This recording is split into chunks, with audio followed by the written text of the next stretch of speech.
Asante Ole Gabriel ni mtendaji mkuu wa mahakama ya Tanzania. Na leo hii tarehe 26 Mei 2025 tumefungua mafunzo kwa ajili ya wahasibu wetu. Haya mafunzo ni mahususi kwa ajili ya kuwapa wahasibu wetu utaalamu wa masuala ya kikaguzi kwa viwango vya kimataifa. Inaitwa IPSAS, kirefu chake ni International Public Sector Accounting Standards. Hii ni mifumo ambayo imeanza miaka sio mingi, ikiwepo pia IFRS ambayo ni International Financial Reporting Standards, lakini kwa sasa tunajikita kwenye IPSAS. Sasa IPSAS imekuwa na matoleo mbalimbali, na kwa hakika ni kuhakikisha na kushajihisha kwamba taarifa za kihasibu zinakuwa kwenye viwango vya kimataifa.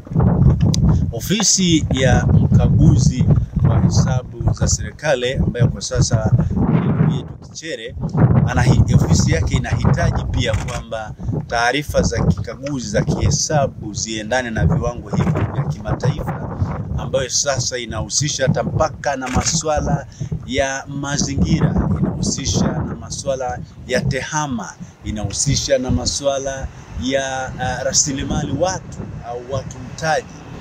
Sasa tunachosema umuhimu wa mafunzo haya, kwanza ni kuwapa wahasibu wetu fursa ya kupanua wigo wao wa uelewa na wigo wa kutoa taarifa za kihasibu.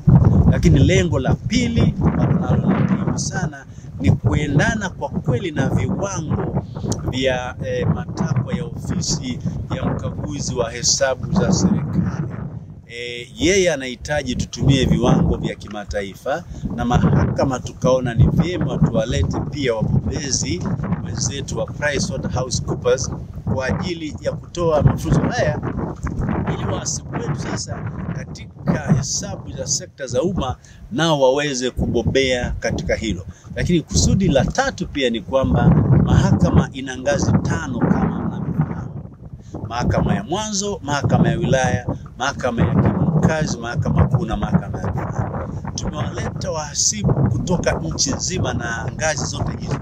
Tunatamani sasa kuelewa uwepo katika ngazi zote 5, kuanzia mahakama ya rufani hadi mahakama ya mwanzo kule Nkasi, kule na Mtumbo, kule Mlele na kadhalika, aweze kuongea lugha moja na mhasibu wa mahakama ya rufani. Hilo pia ni lengo letu lingine. Lakini la 4 na la mwisho, muhimu ni kuwapa pia fursa hawa wahasibu wetu fursa ya kuweza kuchangamana, networking, waweze kushirikishana na kupeana uzoefu katika masuala haya ya utatuzi na uchanganuzi wa masuala ya kihasibu.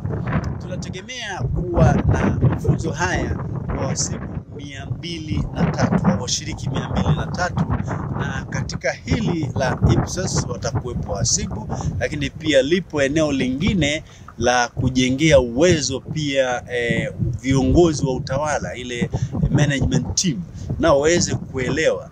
Ndoto yetu kwa kweli ndani ya mahakama ya Tanzania ni ifike mahali tusiwe na changamoto yoyote ya masuala ya kikaguzi, yani tuwe audit query free, na inawezekana. Sasa rai yangu tu ni kwamba haya yanawezekana pale tu ambapo tunawekeza katika mafunzo.